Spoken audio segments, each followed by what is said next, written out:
Juste avant de commencer la vidéo, n'oubliez pas que tous les soirs on est en live à partir de 20h30 sur Twitch, le lien se trouve en description. Yo tout le monde, c'est Punisher, j'espère que vous allez bien et aujourd'hui on se retrouve pour une nouvelle vidéo. Juste avant de commencer, je compte sur vous pour mettre un petit pouce bleu et vous abonner si ce n'est pas encore fait, c'est super important, merci beaucoup. Et aujourd'hui on va réagir à la vidéo de Killua et vous allez voir que sa vidéo elle est super intéressante et pour moi c'est la meilleure de sa chaîne YouTube. Je vous mets bien évidemment le lien de sa vidéo en description et nous on est parti directement pour la réaction. On commence les gars la vidéo, elle détruit son corps pour des vues. Vidéo de Killua, comme d'hab, petit pouce bleu et on est parti directement. C'est parti les gars. Cette TikTokeuse détruit sa vie pour des vues. Eh, y a un peu de nouveau montage là. Attention, hein. Petite intro et tout, ça rigole plus. Hein. Produit par... Oui bon ça va. Frérot, tu sors pas un film quand même. C'est une vidéo YouTube. Ok, si je vous disais que sur TikTok, nous tous ici présents étions susceptibles de tomber sur une vidéo dans laquelle on pouvait apercevoir une simple jeune femme en train de consommer une somme... Oh, elle consomme bien quoi, hein. Combien 1, 2, 3, 4, 5, 6, 7, 7 et le nombre de poulets, je te les compte même pas, hein. Vraiment et c'est tranquille pour la santé. Ouais, je dirais plus précisément un repas déséquilibré pour environ 5 personnes, et qu'en creusant un peu, on pouvait percevoir que son contenu repose entièrement sur cette même pratique malsaine, montrant elle-même littéralement en train d'absorber de la nourriture. Elle mange bien, elle mange bien. Ah oui, et imaginez aussi que sur son compte, cette fameuse personne comptabilise plus de 2 millions d'abonnés. C'est-à-dire 2 millions de personnes qui ont apprécié regarder une femme qui mange une énorme quantité de bouffe en faisant des bruits... bizarres, intrigants. Elle t'aspire ton âme, carrément. Par contre, il a vraiment glow up au niveau du montage. Et vous voulez que je vous dise un truc? Il fait ses montages, les gars, sur téléphone. Et ça, c'est une dinguerie. Chelou, comment réagisseriez-vous? Alors cette question peut paraître complètement absurde, ou même choquante, mais dites-vous bien que si je vous pose cette interrogation, ce n'est tout sauf par hasard. Ces derniers temps, j'ai été témoin de ce cas où j'ai vu un TikTok montrant une femme dégustant une quantité d'aliments phénoménale, pour ne pas dire terrifiant, devant la caméra et qui faisait exprès des bruits étranges et parfois dérangeants. Alors je peux comprendre que les gens aiment visionner du contenu où des personnes sont en train de faire de l'ASMR en mangeant, je ne juge pas, sauf que la vidéo que j'ai vue, ce n'était pas dans le cadre du contenu ASMR. C'était une personne qui a littéralement bouffé un repas de famille à elle seule. Personnellement, j'ai trouvé ça dégoûtant dans tous les sens du terme. Et malheureusement, quand je vois son compte, j'ai l'impression de juste voir une humaine se détruire de la pire des manières possibles. Peut-être même... Ouais, en fait, elle consomme à fond pour les vues, quoi. Inconsciemment. Et ce qui m'a vraiment frappé, ce sont les questions qui me sont venues en tête. La première, comment et pourquoi ce type de vidéo attire autant de monde? Pourquoi personne ne semble s'inquiéter pour son état de santé? Parce que oui, elle est extrêmement obèse, mais surtout, pourquoi on voit ces tendances toxiques sur elle mange bien, quoi. les réseaux sociaux et... Dans cette nouvelle vidéo, je vais tenter de répondre de manière claire et approfondie à ces différentes interrogations.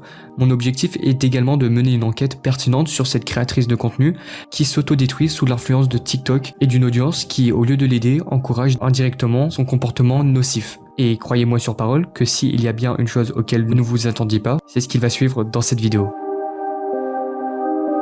Elle s'appelle comment? Awabel28?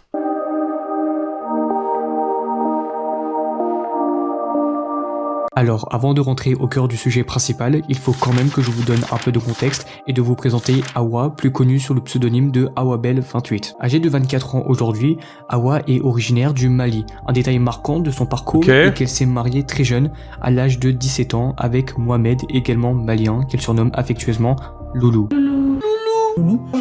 Lors de leur mariage... Quoi? Malien, qu'elle surnomme affectueusement Loulou. Qu'est-ce qu'elle fait, là? Et tu fais quoi, Loulou, là? Ah, c'est un massage! Massage à Loulou! Sacré massage, hein?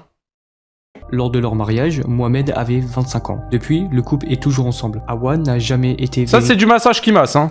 Véritablement indépendante, et ça a toujours été son mari qui a pris en charge les besoins essentiels du foyer, que ce soit la nourriture, l'argent ou même l'eau, jouant presque un rôle paternaliste auprès d'elle. Donc imaginez un peu l'extrême difficulté de ce que doit affronter son mari au quotidien, surtout que Awa ne peut quasiment pas se baisser, puis même des tâches simples comme s'habiller, se déplacer dans la maison, monter les escaliers, marcher sur de longues distances, courir ou bien se lever d'une chaise peut être très difficile et nécessite sûrement l'aide de son mari. Mais elle fait au moins, je pense, hein, elle fait au moins moins un bon 180 kilos. Je pense, hein. Ah, j'abuse un peu peut-être. Ouais, non, je pense pas en vrai, hein. Un bon 180, hein. Actuellement, grâce et en partie à cause de TikTok, Awa génère désormais des revenus suffisants pour subvenir à leurs besoins, tandis que Mohamed se retrouve au chômage, épuisé par la fatigue. Et lorsque Mohamed ne travaille plus, voici comment Awa réagit. Mohamed, tu manges trop, wesh. Regarde ton ventre, frère. Eh, tu deviens un gros porc, moi je te quitte, hein. Moi, Bon, le coup de son camp, ma grande. Mais s'il te plaît, respecte un peu Loulou. Dans ton corps, on peut en mettre 5 des comme lui, là. Qu'est-ce qu'elle raconte? Tu manges trop, wesh. Regarde ton ventre, frère. Eh, tu deviens un gros porc, moi je te quitte, hein. Tu deviens un gros porc, moi je te quitte, elle a osé dire. J'aime pas les gros, hein. T'as déjà des défauts, déjà t'es pauvre, de 1. Ça, c'est le premier problème. De 2, tu n'es pas foutu de me ramener au restaurant tous les jours. Attends, j'ai pas fini. T'es pas foutu de me ramener au restaurant tous les jours. Et de 3... T'es pas foutu de me ramener au restaurant, mais c'est qu'elle consomme, elle. Mais c'est qu'elle consomme, celle-là. Tu me donnes des bols dégueulasses. Et de quand je te parle, tu fais ton intelligent alors que t'es bête. T'as vu tous les bouts. Tu es pauvre. Tu peux pas me ramener au restaurant tous les jours. Tu es bête. Et en plus de ça, tu m'écoutes pas. Et dites-vous que ce moment-là, c'était dans le live d'Awa. Elle mange le resto. Ah, les gars, ça va. Milliers de personnes. Imaginez quand même la gravité de cela lorsqu'un enfant de 10 ans tombe sur ce live. Enfin bref, nous reviendrons plus tard dans la vidéo sur tous les problèmes concernant son mari et elle. Pour l'instant, intéressons-nous à ses débuts sur les réseaux et plus particulièrement TikTok. Awa décide pour la première fois de commencer TikTok le 9 mars 2022 avec comme concept de vidéo du contenu make-up dans lesquels elle se maquillait en faisant en parallèle des TikTok où elle montrait ses différents plats qu'elle préparait. Oh les bibis, j'espère que vous allez bien, moi je vais super bien. Alors aujourd'hui, on va faire du mouton.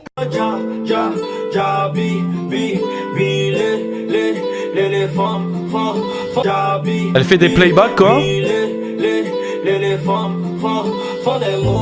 Ah, j'ai une question, pourquoi t'as mis un like par contre? Ok, tu fais la vidéo, mais pourquoi t'as mis un like?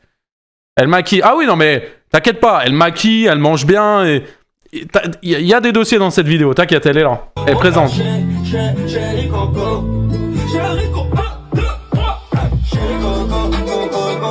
C'est vraiment le pire playback que j'ai jamais vu de ma vie. Elle commencera à se filmer de plus en plus en train de manger de la nourriture, tandis que le rythme... Wesh, attends, mais c'est quoi? Me dis pas... Attends. Du temps, elle commencera à se filmer de plus en plus en train de manger de la nourriture. Ça, je reconnais, ça, c'est les gros pots de mayonnaise, les gros pots de sauce blanche qu'il y a au grec, là. Au kebab, elle l'a volé.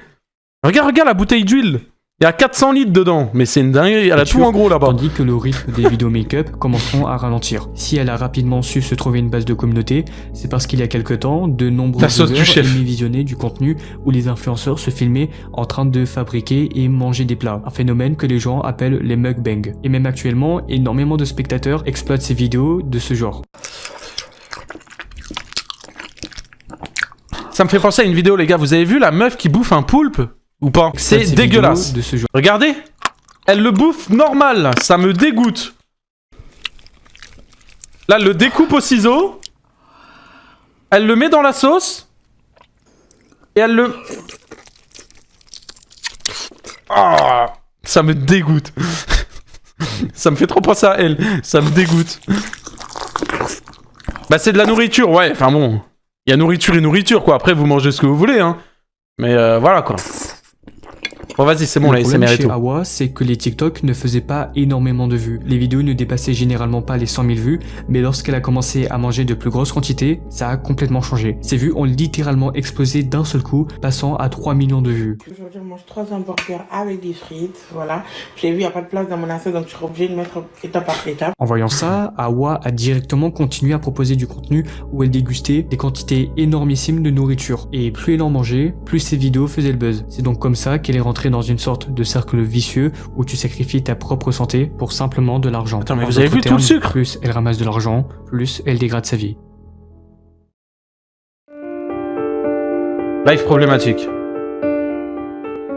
Sur TikTok, il existe également un moyen très efficace de générer des revenus, des lives. Et ça, Awa l'a très bien compris. Mais une fois de plus, le problème avec elle, c'est qu'elle n'a aucune limite dans ce qu'elle partage en direct, puisqu'elle partage littéralement tout. Et quand je dis tout, c'est vraiment tout. Que ce soit le moment où elle s'est filmée dans les toilettes, ou encore lorsqu'elle s'est carrément diffusée en train d'aller aux toilettes à cause d'une diarrhée. Je me suis pas brossé le dents et tout.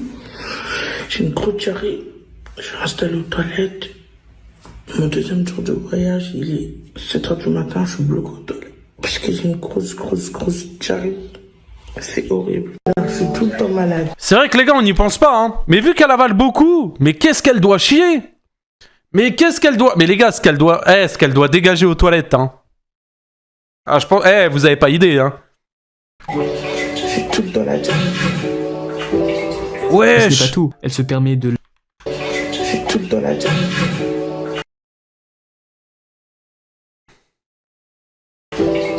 Mais ce n'est pas tout. Elle se permet de lâcher des pets en toute tranquillité, alors qu'elle est en direct devant des milliers de spectateurs, dont potentiellement de nombreux enfants.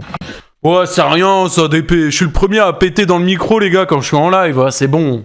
Non, là, je suis pas d'accord avec lui, les gars. Tu peux pas reprocher à quelqu'un de péter en live, c'est la nature, on s'en bat les couilles, un P, c'est un P, frère. Non, là, ça y est, non, là, c'est abusé. Alors qu'elle est en direct devant des milliers de spectateurs, dont potentiellement Filmer, quand tu vas au shot et tout, on entend les bruits et tout, je peux comprendre, c'est dégueulasse, mais péter, c'est bon. de nombreux enfants. J'ai envie de péter. Oups. Ah non, par contre, là, c'est pas un P, elle se chie dessus, là.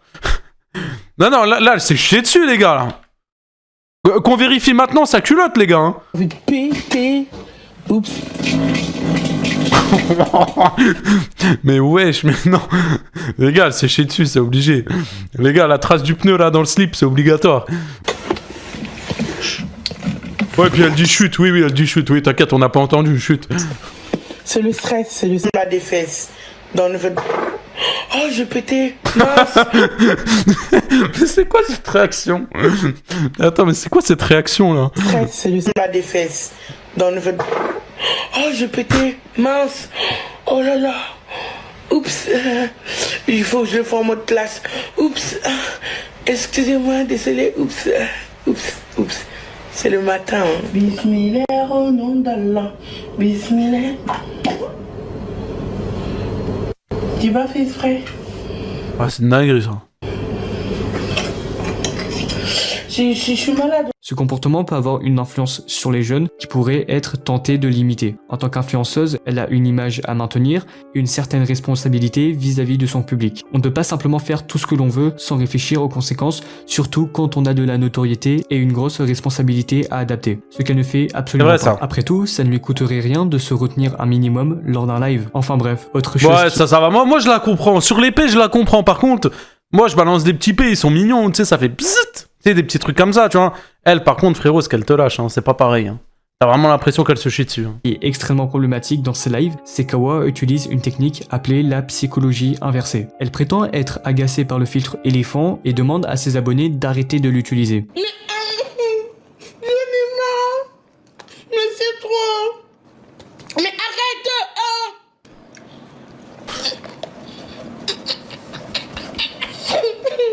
Attends, mais elle mange avec un gant?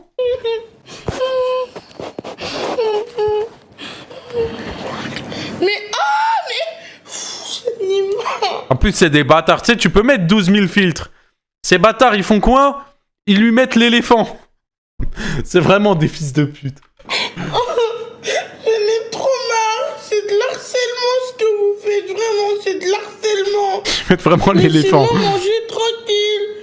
Mais oh, j'en ai marre. Ouais, doucement sur le Maggi. Elle met tout le Maggi et tout. J'en ai assez. Pourtant, si elle voulait vraiment qu'on la laisse tranquille, elle pouvait simplement ignorer ce filtre, couper son live ou tout simplement désactiver les dons. Mais non, elle insiste, répète, dramatise, et c'est justement là que le piège se referme. En réagissant ainsi, elle sait très bien qu'elle va provoquer l'effarité, ses followers vont redoubler d'efforts pour lui appliquer le filtre. Pourquoi? Parce que sur les plateformes où elle est active, les filtres payants sont un moyen de monétisation. Chaque fois que quelqu'un applique ce fameux filtre éléphant, cela lui rapporte de l'argent. Autrement dit, elle fait semblant d'être dérangée alors qu'en réalité, elle s'en fiche complètement. Son objectif est clair, pousser ses abonnés à payer encore plus pour l'embêter, car l'humain a une mentalité de fils de pute et malsaine, alors que tout est orchestré. Oh, doucement. Pour maximiser ses gains. C'est une stratégie subtile mais efficace pour exploiter la réaction de son audience et transformer une simple blague en véritable source de revenus. En jouant sur l'émotion et la provocation, Awa manipule son public sans qu'il ne s'en rende compte. Ce n'est pas juste une coïncidence, mais en réalité une technique calculée pour tirer profit de l'interaction avec ses abonnés les plus jeunes. Très vrai. Et j'ai l'impression qu'on a encore rien vu. J'en profite pour vous parler de mon serveur Discord. Donc J'en ai marre de voir ma tête ici en noir comme ça me fait flipper. Savi, on va en savoir un peu plus. Je suis tombé sur 2 vidéos dans lesquelles Awa est interviewée sur plusieurs sujets marquants et importants. Bonjour Awa. Bonjour. Awa, tu es plus connue sous le nom de Awabel sur tes réseaux sociaux. Tu es à mes côtés aujourd'hui pour qu'on puisse revenir ensemble sur tes vidéos qui font le buzz. On y a poids dépassant les 180 kg lui cause des problèmes de santé tels que Ah, 180 kilos, ouais, je vous avais dit, les gars. J'avais dit combien, j'avais dit 180, je crois, non? On y apprend que son poids dépassant les 180 kg J'avais dit 180, non? Je suis trop fort? cause des problèmes de santé tels que le diabète et l'hypertension. Elle révèle notamment qu'elle souffre d'une addiction alimentaire depuis son enfance au point de manger la mousse des matelas et des vestes de ses amis. Hein?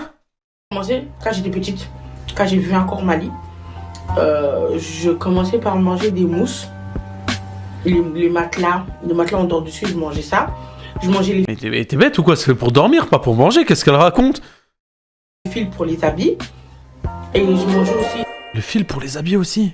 Je mangeais ça au Mali, je mangeais beaucoup les matelas, les fauteuils, je faisais des trous dans les fauteuils pour prendre ce qu'il y avait à l'intérieur pour les manger. Mais les gars, vous pensez c'est vrai ou pas? Un jour, mes oncles... Mon marque, ils m'ont attaché dans la pluie. En fait, ils m'ont pris quand j'étais petite, ils m'ont attaché les deux pieds, ils m'ont mis dans la pluie, j'avais la tête en bas comme ça, ils m'ont mis dans la pluie et ils m'ont laissé là-bas. Pendant 15, 10, 20 minutes. Ils m'ont laissé comme ça pour que j'arrête en fait. Malgré tout ça, j'ai pas pu arrêter. Du coup, quand ils m'ont fait ça, j'ai eu peur. Donc, je le faisais en cachette. Je demandais comme cadeau des nounours. Je prenais le ciseau, je découpais les pieds et je sortais les mousses pour les manger. Et j'ai fait ça, j'étais en manque de sang. J'avais beaucoup de problèmes de santé à cause de ça. Plus tard dans l'interview, Awa confie que si elle devait choisir entre la nourriture et son mari, elle opterait sans hésiter pour la nourriture. Ah, force à... Ah, il est à côté en plus quand elle va dire ça. Ah, force à lui, hein. Attends, je vais écouter ça, les gars. Je vais écouter ça. Au monde, c'est la nourriture. Non. Mais il y a ton mari aussi. Non, la nourriture avant. Entre mon mari et la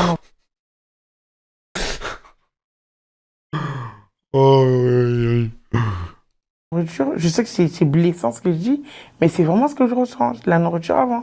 Avant qu'il vienne à ma vie, j'avais déjà la nourriture. Expliquant qu'elle ressent une Force à toi, frérot. Force à toi. attirance si forte pour celle-ci qu'elle la place avant tout, même avant son époux. Elle partage également le fait que seules les personnes dont son mari C'est un Scania R450. Voilà.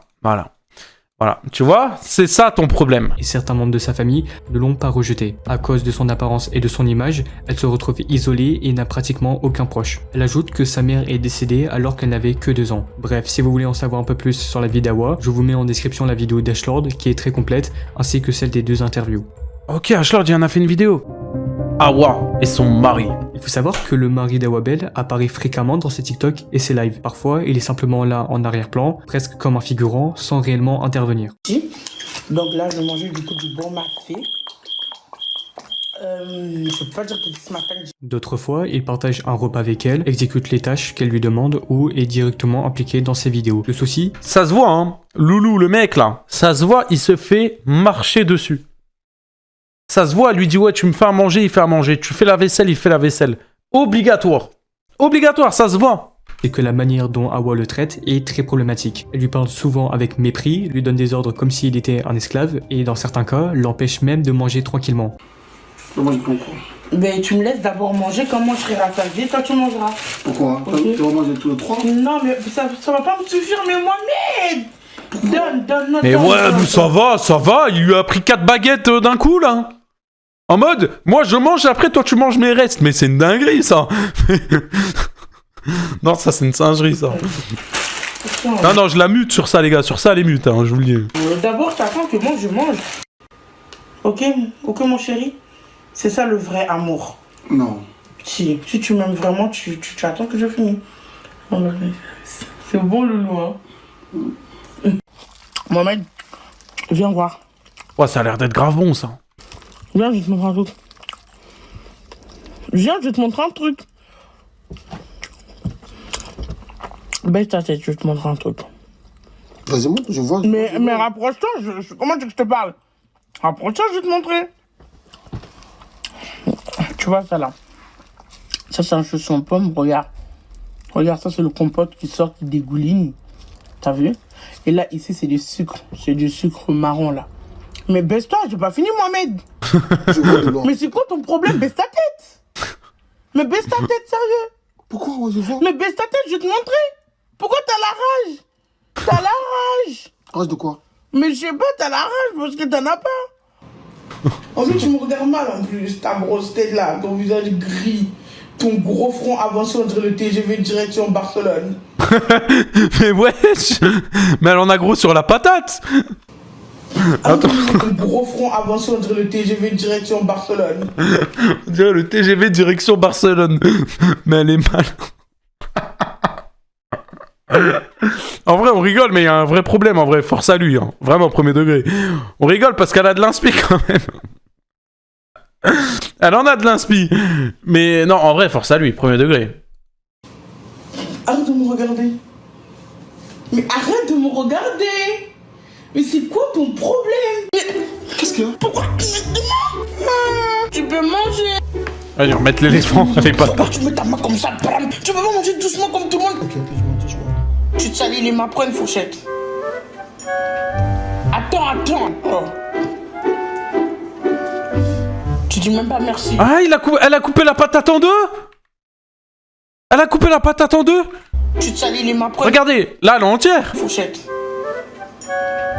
Là, elle est entière encore. Et bah, regardez. Attends. Oh. Il a plus que la moitié. Il a plus que la moitié de la patate. Tu dis même pas merci. Pourquoi tu souris quand tu manges? Moi, je suis pas. Quand tu prends les pommes de terre, tu souris. Tu m'as laissé ma main? Qu'est-ce qu'il y a? Wesh, elle pleure. En fait, on a vraiment l'impression que Hawa le traite comme un chien plutôt que comme un mari. Le véritable problème réside dans l'image que leur relation renvoie aux spectateurs, notamment aux plus jeunes. Les jeunes spectateurs, influencés par ce qu'ils voient sur les réseaux sociaux, pourraient assimiler ce type d'interaction comme une norme dans un couple. Cela peut renforcer des comportements toxiques, banaliser le manque de respect où l'un domine l'autre et fausser leur perception. Ouais, je pense qu'il y a des scènes qui sont scriptées. Après, je pense que vraiment, elle est addicte de malade mental à la bouffe. Mais oui, il y a des trucs qui sont scriptés, les TikTok qui sont scriptés, bien sûr, les gars. Bien sûr, c'est scripté, c'est sûr.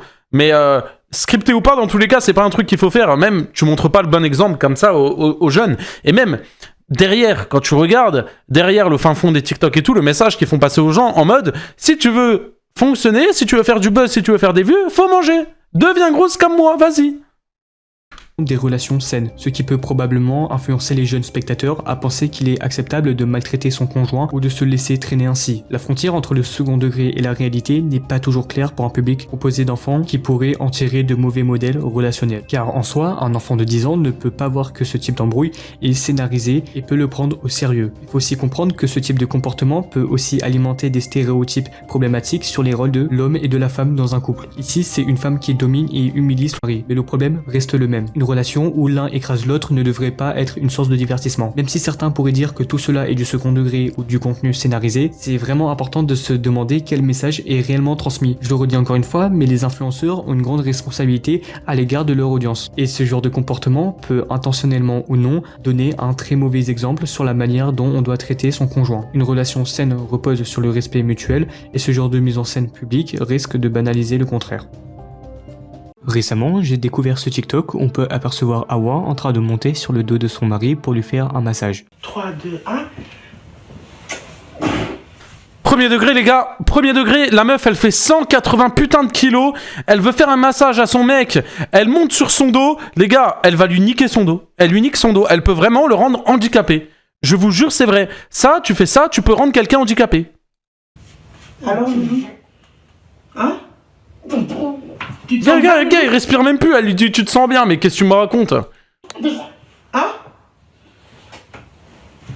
Sur le coup, ça m'a vraiment choqué parce qu'en fait, avec un minimum de réflexion et d'intelligence, tu ne te dis pas dans ta tête qu'avec 182 kilos, J'ai mal pour... Ah oui, donc toi, t'as même pas mal. Nirvada, t'as même pas mal pour le mec. T'as mal pour les lattes du lit. T'inquiète pas que les lattes du lit, elles ont l'habitude. Tous les soirs, frérot, elles sont là, tu vois. Elles ont l'habitude. tu vas monter sur le dos de ton mec pour lui faire un massage. Carrément, c'est un massage cardiaque. Dites-vous qu'à ce moment-là, Hawa pouvait littéralement fracturer les côtes, le dos ou même la colonne vertébrale de son mari. C'est ce que je disais. Par contre, à quel point ça aurait pu très mal finir. Le plus hilarant, c'est quand son mari lui dit de descendre en s'étouffant et qu'Hawa réagit en lui disant qu'il est trop méchant et qu'elle n'est pas lourde. Tu es trop lourd, je peux pas. T'es sérieux là? Tu me trouves trop lourd? En plus, j'ai mal à la tête, tu me fais parler beaucoup là. Ah, elle est vexée. Là, par contre, je suis vexée. Il a dit que j'étais trop lourd. Là, par contre, ça me vexe, je te parle plus. En plus, aide-moi à descendre, j'ai peur. Aide-moi à descendre. Là, par contre, je ne parle plus. Il a dit que j'étais lourde. Il dépasse les bornes. Là, tu as dépassé le borne, je te parle plus. Espèce de tas de gros. Avec tes tas de graisse, gros porc. Sérieusement, je n'ai rien à dire à cela. Conclusion.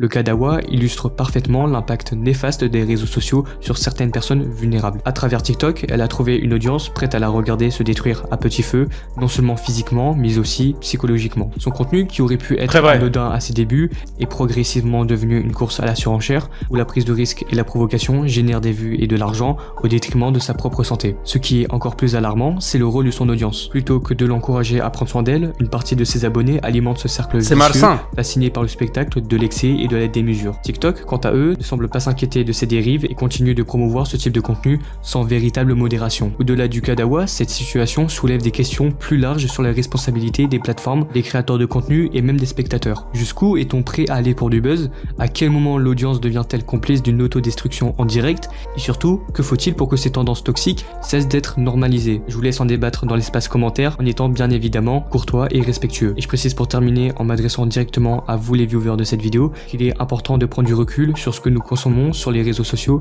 et de ne pas encourager directement. Pour moi, les gars, je vous le dis, pour moi, c'est la meilleure vidéo de Kirou, hein, premier degré. Des comportements qui mettent en danger la santé et le bien-être des Clairement. créateurs. Car au final, derrière ces vidéos virales, il y a une réalité La bien plus meilleure sombre, souvent une personne vidéo. qui souffre en silence sous le poids de la notoriété. Ah, ça par contre, ça faut enlever à la fin. Ça, j'en peux plus. C'est quoi ça? Et toi, je vais pas te prendre parce que t'es plus grand. Mais normalement, je devrais m'arrêter à toi. En fait, je m'arrête où ma salade se finit. T'as compris le... Ah ouais, c'est un best-of. Ouais, bon, j'ai pas trop envie de regarder le best-of. Ok. Bah, très bonne vidéo de Kirou, hein.